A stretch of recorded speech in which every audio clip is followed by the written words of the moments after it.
ایک باپ کا بہت ہی پیارا لاڈلا بیٹا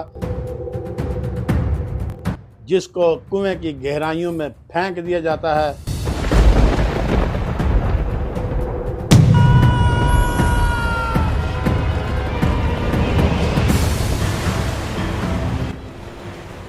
پھر وہی بچہ غلام بنا کر مصر کے بازاروں میں بیچ دیا جاتا ہے، اور پھر ایک دن مصر کے جادوگران اور نجومی یہ کہتے ہیں،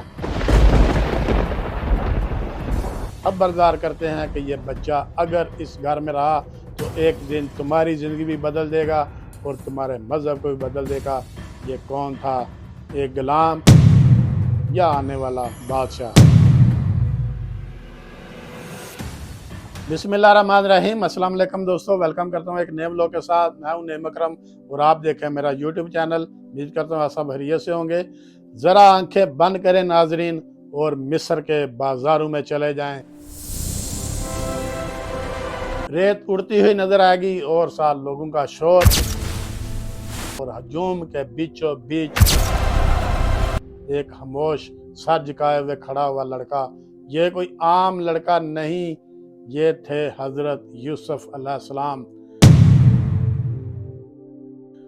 کنویں کی تنہائی اور بھائیوں کی بے وفائی اور ساتھ میرے دوستو باپ کی جدائی کے بعد آج حضرت یوسف علیہ السلام غلام بنا کر مصر کے بازاروں میں لائے گئے، لیکن اللہ پاک کی قدرت دیکھیں کہ لوگ یوسف علیہ السلام کو دیکھتے تھے اور ٹھٹک جاتے تھے، دیکھتے ہی رہ جاتے تھے، اور کسی کے قدم آگے نہیں بڑھتے تھے اور کسی کی نظریں نہیں ہٹتی تھی ان سے، کیونکہ یہ حسن اتنا حسن تھا، اتنا حسین چہرہ تھا، لیکن یہ صرف چہرے کا حسن نہیں تھا میرے دوستو، یہ تھا نور نبوت۔ اسی بازار میں ناظرین مصر کے ایک بڑے عہدیدار کی نظر پڑی حضرت یوسف علیہ السلام کے اوپر، اور وہ ایک لمحے کے لیے رک گئے، اور پھر انہوں نے حضرت یوسف علیہ السلام کو خرید لیا اور خرید کر وہ لے گئے اپنے گھر پہنچ کر عزیز مصر نے اپنی بیوی زلیخا سے کہا کہ اس لڑکے کو عزت کے ساتھ اپنے ساتھ رکھو، یہ لڑکا ہمارے کام آ سکتا ہے، ممکن ہے کہ ہم اسے آنے والے وقت میں اپنا بیٹا بنا لیں۔ اور یہ وہ لمحہ تھا ناظرین جب غلامی کا سفر ایک نازک آزمائش میں داخل ہو جاتا ہے۔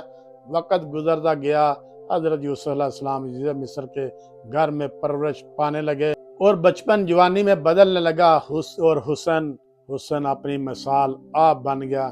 اللہ تعالیٰ نے حضرت یوسف علیہ السلام کو بے پناہ حسن عطا کیا تھا، اور ساتھ مصر کی عورتیں دیکھ کر حیران رہ جاتی تھی، لیکن یاد رکھیں یوسف علیہ السلام کا حسن صرف آنکھوں کو نہیں بلکہ دلوں کو بھی ہلا کر رکھ دیتا تھا۔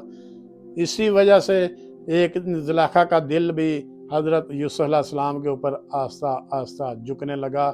اسی دوران زلیخا نے مصر کے بڑے نامی گرامی جادوگروں سے، نجومی سے مشورہ کیا، اور انہوں نے یوسف علیہ السلام حضرت یوسف علیہ السلام کو دیکھا، ان کا چہرے کا جائزہ لیا، بغور دیکھا، اور پھر وہ جادوگر گھبرا کر بولے کہ یہ بچہ تمہارے لیے ٹھیک نہیں ہے، اسے فوراً گھر سے نکال دو،